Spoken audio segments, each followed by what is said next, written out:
आरुची mummy, ओ आरुची mummy, अहो आज ना मला कामावर जायचा खूप कंटाळा आलाय. काय का? अहो आज सोमवार ना, काल सुट्टी झाली, मग आज सुट्टीचा शिनवटा गेलाय कुठे? खरं सांगू, सोमवारी ना मला कामावर जायला नकोच वाटतं हो. काय म्हणता, रजा घेऊ? अहो रजा उरल्यात कुठे? मुलांच्या पालक सभा, सणवार, लग्न कार्य, आजारपण, सर्व रजा संपल्या अशाच. हो अहो खरंच सांगते मी, सर्व रजा संपल्या अशाच. काय म्हणता? अहो मला नाही बाई आमच्या नणंदबाईंसारखं खोटं बोलतायत.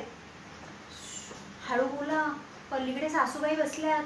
मुलीला काहीही बोललेलं खपत नाही बरं. माझ्या आईचं तसं नाही. सून असो वा मुलगी, ती खऱ्याला खरं आणि खोट्याला खोटंच म्हणणार. आता कालचीच गोष्ट घ्या ना. बरं राहू दे, नकोच. म्हणतात ना घरातल्या गोष्टी बाहेर सांगू नये, तशी मी भोळी. आई नेहमी म्हणते की तू सर्व घडाघडा बोलतेस, एवढा मोकळा स्वभाव बरा नव्हे.